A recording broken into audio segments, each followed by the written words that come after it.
தேசம் வழங்கும் இன்றைய செய்திகள்.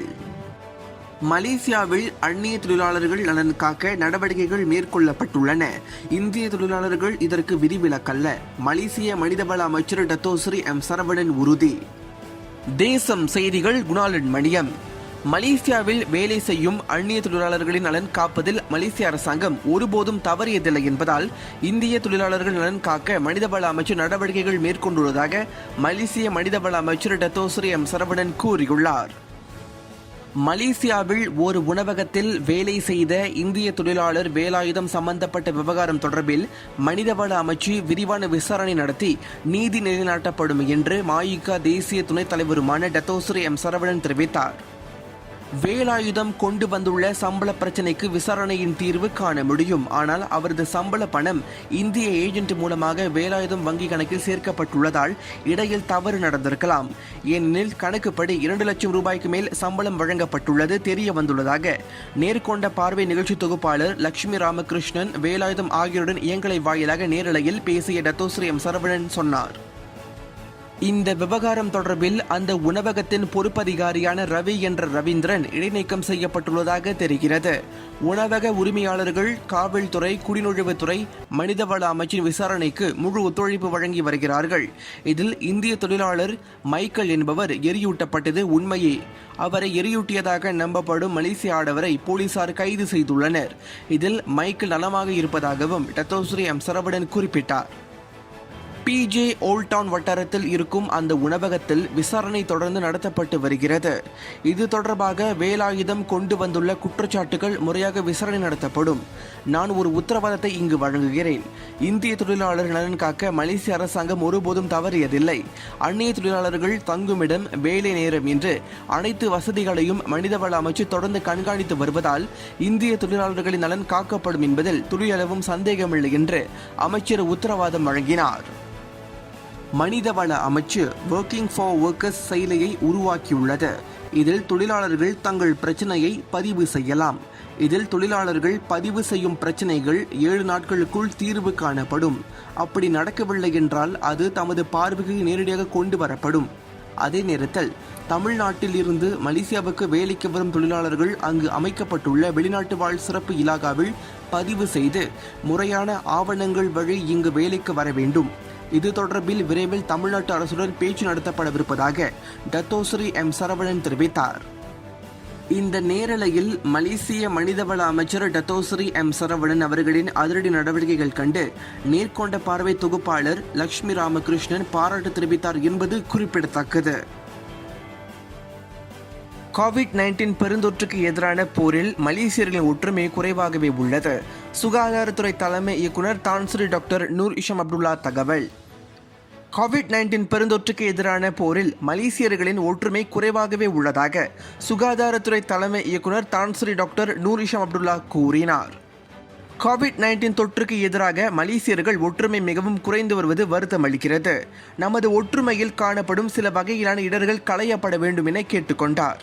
நம் நாட்டு மக்களின் ஒற்றுமையை பெருந்தொற்றை துடைத்தொழிக்க வழிவகுக்கும் என இயங்கலை நிகழ்வில் கலந்து கொண்டு மேற்கண்ட தகவலை அவர் வெளியிட்டார். அந்நிய தொழிலாளர்கள் பிரச்சினைக்கு மனிதவள அமைச்சின் WFW ஒர்க்கிங் ஃபார் ஒர்க்கர்ஸ் செயலி மற்றும் 446 சட்டம். டத்தோஸ்ரீ எம் சரவணன் தகவல். மலேசியாவில் வேலை செய்து வரும் அந்நிய தொழிலாளர்கள் எதிர்நோக்கி வரும் பல்வேறு பிரச்சினைகளுக்கு ஒர்க்கிங் ஃபார் ஒர்க்கர்ஸ் மற்றும் 446 சட்டம் வழி நடவடிக்கைகள் மேற்கொள்ளப்பட்டு வருவதாக மனிதவள அமைச்சர் டத்தோஸ்ரீ எம் சரவணன் கூறினார். மலேசியாவில் வேலை செய்து வரும் இந்திய தொழிலாளர்கள் தங்கள் உரிமைகள் பறிக்கப்படுவது, துன்புறுத்தல், சம்பளம் தங்குமிடம் உள்ளிட்ட பல்வேறு புகார்கள் குறித்து WFW செயலி மூலம் பதிவு செய்யலாம். இந்திய தொழிலாளர்கள் 446 சட்டம், மலேசிய அரசாங்கத்தின் உதவி நடவடிக்கைகள் குறித்து தெரிந்து கொள்ள வேண்டும் என்று நேற்று ஜூன் 18 இரவு 8:30 மணியளவில் இந்திய தொழிலாளி வேலாயுதம் விவகாரம் தொடர்பில் லட்சுமி ராமகிருஷ்ணனுடன் நேரலையில் பேசிய போது டத்தோஸ்ரீ எம் சரவணன் அவ்வாறு கேட்டுக்கொண்டார். இந்திய தொழிலாளர்கள் 446 சட்டம் குறித்து நன்கு தெரிந்து கொள்ள வேண்டும். இதில் தொழிலாளர்களுக்கான குறைந்தபட்ச தங்குமிட வசதியும் இதர வசதிகள் கண்டிப்பாக மேற்கொள்ள வேண்டும். இதனை சட்டம் 1990 இதனை கட்டாயமாக்கப்படுகிறது. இந்த சட்டம் கடந்த செப்டம்பர் மாதம் 1ஆம் நாள் முதல் நடப்புக்கு வந்துள்ளது. இந்த சட்டத்தின்படி ஒவ்வொரு தொழிலாளியின் தங்குமிட அறை எந்த அளவுக்கு இருக்க வேண்டும், படுக்கையின் மெத்தை எந்த அளவுக்கு மொத்தமாக இருக்க வேண்டும், எந்த மாதிரியான சுகாதார வசதிகள் தொழிலாளியின் தங்குமிடத்தில் வழங்கப்பட வேண்டும் ஆகியவற்றோடு வெளிநாட்டு தொழிலாளிகளின் கடப்பிதழை முதலாளிகள் பிடித்து வைக்கக்கூடாது போன்றவைகள் அதில் அடங்கும். அதற்காக அவர்கள் தங்குமிடத்தில் பூட்டுடன் கூடிய அலமாரி அவர்களுக்கு வழங்கப்பட வேண்டும் என்று டத்தோஸ்ரீ எம் சரவணன் விளக்கமளித்தார். இந்நிலையில் ஒர்க்கிங் ஃபார் ஒர்க்கர்ஸ் எனும் செயலி கடந்த மே 1ஆம் நாள் உருவாக்கப்பட்டது. இந்த செயலியினை வெளிநாட்டு தொழிலாளர்கள் தங்களின் கைபேசியில் பதிவிறக்கம் செய்து கொள்ள வேண்டும். தொழிலாளர்கள் வேலையிடத்தில் தங்களுக்கு பிரச்சனை, சிக்கல் உள்ளிட்ட பல்வேறு புகார்கள் குறித்து இருந்த இடத்திலேயே இருந்து மலேசிய மனிதவள அமைச்சுக்கு இந்த செயலி வழி தகவல் அனுப்பலாம். அங்கு இருக்கும் நிலவரத்தையும் சூழ்நிலையும் படம் பிடித்து அனுப்பலாம் என்று டத்தோஸ்ரீ எம் சரவணன் குறிப்பிட்டார். நாடாளுமன்றத்தை கூட்ட மாமன்னர் ஆணையிடலாம். அம்னோ தேசிய தலைவர் டத்தோஸ்ரீ ஜைட் ஹமிடி கருத்து. நாடாளுமன்றத்தை கூட்ட மாமன்னர் ஆணையிடலாம் என அம்னோவின் தேசிய தலைவர் டத்தோஸ்ரீ அமட் ஜைட் ஹமிடி கூறினார். மாமன்னர் அவர்கள் எந்நேரத்திலும் நாடாளுமன்றம் கூட்டலாம். ஆர்டிகல் 55 கூறுவது போல் மாமன்னர் நாடாளுமன்றம் கூட்ட ஆணை பிறப்பிக்க முழு அதிகாரம் உள்ளதாகவும் அவர் கூறினார். இதனிடையே மாட்சிமை தங்கிய மாமன்னர் பிரதமரின் ஆலோசனையை பெறாமலும் நாடாளுமன்றத்தை கூட்டலாம். காரணம், அரசியலமைப்பு சட்டத்தில் மாமன்னர் முழு அதிகாரம் படைத்தவராக இருப்பதாக பாகான் டத்தோ நாடாளுமன்ற உறுப்பினருமான டத்தோஸ்ரீ அமட் ஜைட் ஹமிடி சொன்னார். மலேசியாவில் வேலை செய்ய தமிழக அரசின் அங்கீகாரம் தேவை. தமிழக அரசுடன் விரைந்து பேச்சு நடத்தப்படும். டத்தோஸ்ரீ எம் சரவணன் தகவல். மலேசியாவில் வேலை செய்ய விரும்பும் இந்திய தொழிலாளர்கள் வேலை பெர்மிட்டுடன் தமிழக அரசின் அங்கீகாரம் பெற்ற பிறகு இங்கு வேலைக்கு வரும் நடைமுறையை கொண்டு வருவது தொடர்பில் தமிழக அரசுடன் பேச்சு நடத்தப்படும் என்று மனிதவள அமைச்சர் டத்தோஸ்ரீ எம் சரவணன் கூறியுள்ளார். தமிழ்நாட்டின் இன்றைய அரசு அயல்நாட்டு தமிழர்களுக்காக தனியாக ஒரு துறையை உருவாக்கியுள்ளதால் தமிழ்நாட்டு தொழிலாளர்கள் இனி அத்துறையின் அங்கீகாரம் பெற்றுதான் மலேசியாவுக்கு வேலைக்கு வர முடியும். இங்கு வேலைக்கு வர விரும்புகிறவர்கள் தமிழக அரசின் ஏதாவது ஒரு துறையின் அங்கீகாரம் பெற்ற பின்னரே இங்கு வர வேண்டும். மலேசியாவில் மனிதவள அமைச்சின் அடுத்த கட்ட அங்கீகாரம் பெற்ற பின்னரே அவர்கள் மலேசியாவில் வேலை செய்ய முடியும் என்பது போன்ற ஒரு வழிமுறையை உருவாக்க பலதரப்பட்ட முயற்சிகள் எடுக்கப்பட்டு வருகிறது. இது தொடர்பில் தமிழக அரசுடன் விரைந்து பேச்சு நடத்தப்படும் என்று டத்தோஸ்ரீ எம் சரவணன் சொன்னார். இந்த நடவடிக்கைகள் கோவிட்-19 பெருந்தொற்று காலத்திற்கு பிறகு நான் நேரடியாக தமிழக அரசை தொடர்பு கொண்டு பேசவிருக்கிறேன். இதன் வழி இந்திய தொழிலாளர்கள் முறையான ஆவணங்களுடன் மலேசியா வர முடியும் என்று டத்தோஸ்ரீ எம் சரவணன் சுட்டிக்காட்டினார். மலேசியாவிற்கு இனி வேலைக்கு வரும் இந்திய தொழிலாளர்கள் கட்டாய சிறப்பு அறிமுக பயிற்சிகள் கலந்து கொள்ள வேண்டும் என்ற நடைமுறையும் கொண்டு வரப்படும். இந்த 48 மணி நேர பயிற்சியை மலேசிய அரசு நடத்தும். HRDF எனப்படும் மலேசிய மனிதவள அமைச்சின் கீழ் செயல்படும் மனிதவள மேம்பாட்டு நிறுவனம் அதனை நடத்தவிருப்பதாக டத்தோஸ்ரீ எம் சரவணன் குறிப்பிட்டுள்ளார். நாட்டில் இன்று கோவிட்-19 தொற்று எண்ணிக்கை 5911 பதிவு செய்யப்பட்டது.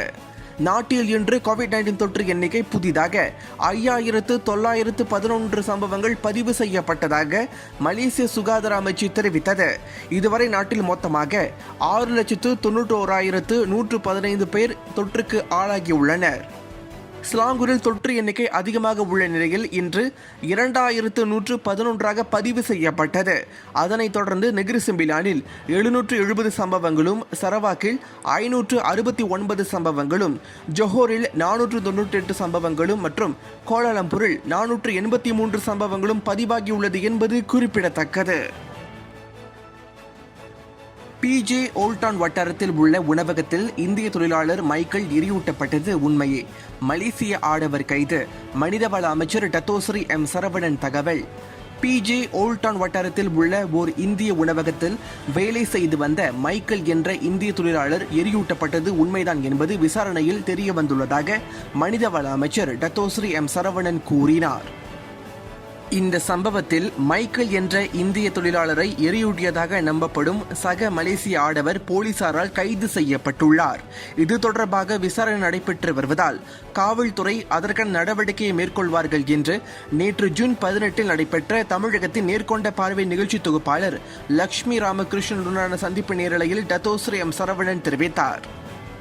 அந்த உணவகத்தில் வேலை செய்து வந்த சக ஊழியர் மைக்கேலை எரியூட்டியதாக நம்பப்படுகிறது. மைக்கேல் மருத்துவ சிகிச்சைக்கு பிறகு நலமாக இருக்கிறார். PJ ஓல்டான் வட்டாரத்தில் இருக்கும் அந்த உணவகத்தில் நிகழ்ந்த சம்பவங்கள் தொடர்பில் வேலாயுதம் என்ற மற்றொரு இந்திய தொழிலாளர் முன்வைத்துள்ள பல்வேறு குற்றச்சாட்டுகள் தொடர்பில் தொடர்ந்து விசாரணை நடத்தப்பட்டு வருகிறது. இந்த குற்றச்சாட்டுகள் தொடர்பில் முறையாக விசாரணை நடத்தப்பட்டு வருவதாக டத்தோஸ்ரீ M. சரவணன் மேலும் சொன்னார். மருத்துவ பரிசோதனைக்காக அமெரிக்கா செல்கிறார் சூப்பர் ஸ்டார் ரஜினிகாந்த். மருத்துவ பரிசோதனைக்காக அமெரிக்கா செல்கிறார் சூப்பர் ஸ்டார் நடிகர் ரஜினிகாந்த். சென்னையிலிருந்து தனி விமானம் மூலம் அமெரிக்கா பயணம் மேற்கொள்ளவிருப்பதாக இந்திய செய்தி ஊடகங்கள் செய்தி வெளியிட்டுள்ளது. அமெரிக்காவில் 3 வாரங்கள் தங்கியிருந்து தனது உடல் நல பரிசோதனை மேற்கொள்வார் என தெரிவிக்கப்பட்டுள்ளது. மேலும் நடிகர் ரஜினிகாந்துடன் அவரது மனைவி திருமதி லதா ரஜினிகாந்தும் பயணிக்கிறார் என்பது குறிப்பிடத்தக்கது. பிரதமர் நரேந்திர மோடியை சந்தித்தார் தமிழக முதலமைச்சர் M. ஸ்டாலின். திமுகவின் தலைவரும் தமிழக முதலமைச்சருமான M. ஸ்டாலின் பிரதமர் நரேந்திர மோடியை சந்தித்து பேசியுள்ளார். புதுடெல்லியில் M. ஸ்டாலின் அவர்கள் பிரதமரை சந்தித்துள்ளார். நீட் தேர்வு, COVID-19 தடுப்பூசிகள் அதிகப்படியாக தமிழகத்திற்கு கொடுக்க வேண்டும் என பல கோரிக்கைகளை M. ஸ்டாலின் முன்வைத்திருந்தார். தமிழகத்தில் முதல் முறையாக முதலமைச்சரான பிறகு M. ஸ்டாலின் அவர்கள் டெல்லிக்கு புறப்பட்டு காங்கிரஸ் தலைவர்களை சந்தித்த வேளையில் தற்போது M. ஸ்டாலின் பிரதமர் மோடியை சந்தித்துள்ளார். அப்பா எனும் வார்த்தையிலே எத்தனை மந்திரங்கள், தந்தைக்காக பாடல் எழுதிய கவிமாறன். ஒரு தந்தையின் தியாகங்களை வர்ணிக்க வார்த்தைகள் இல்லை. அந்த அளவுக்கு அப்பா எனும் வார்த்தையிலே எத்தனை மந்திரங்கள் இருக்கிறது தெரியுமா? இதன் காரணமாகவே தந்தையர்களுக்காக பாடல் ஒன்றை தயாரித்துள்ளதாக ராகா அறிவிப்பாளர் கவிமாறன் கூறியுள்ளார். அப்பா எனும் வார்த்தையிலே எத்தனை மந்திரங்கள் என்று தொடங்கும் அந்த பாடல் தந்தையர்களுக்கு ஒரு சமர்ப்பணமாக வழங்குகிறேன். இந்த வேளையில் என் அப்பாவை பற்றி வர்ணிக்க வார்த்தை இல்லை. என் அப்பா பயன்படுத்திய சட்டை துண்டு, மிதிவண்டியை கொண்டு இந்த பாடலை படமாக்கியதாக நினைவு கூறும் கவிமாறன் தன் தந்தையின் நினைவலைகளை இன்று வரை தம்மை விட்டு அகலவில்லை என்கிறார்.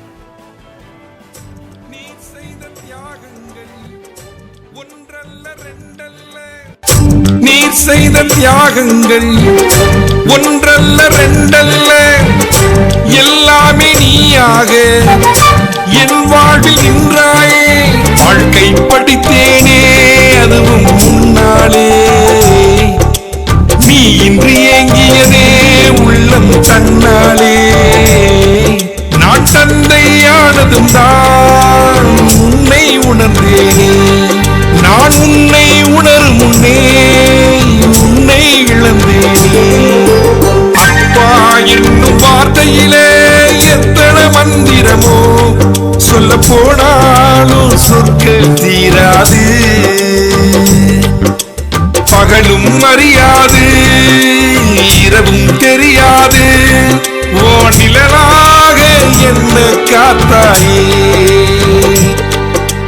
அப்பா என்னும் வார்த்தையிலே எத்தனை மந்திரமோ, சொல்ல போனாலும் சொற்கள் தீராது.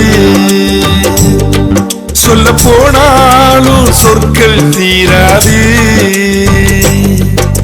அனைவருக்கும் என் இனிய தந்தையர் தின வாழ்த்துகள். இந்த தந்தையர் தின பாடல் ஒரு பகுதி மட்டுமே தந்தையர் தினத்தை முன்னிட்டு வெளியிடப்பட்டுள்ளது. இதன் முழு பாடல் ஜூலை மாதத்தில் ஒரு அறிமுக விழாவில் வெளியீடு காணும்.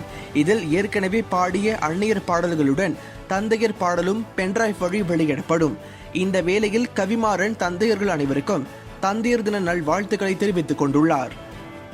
குடும்பத்திற்காக உழைப்பவர் தந்தை. நாம் எல்லா நாளும் தந்தையை போற்றுவோம். தந்தையர்கள் அனைவருக்கும் தந்தையர் தின நல் வாழ்த்துக்கள்.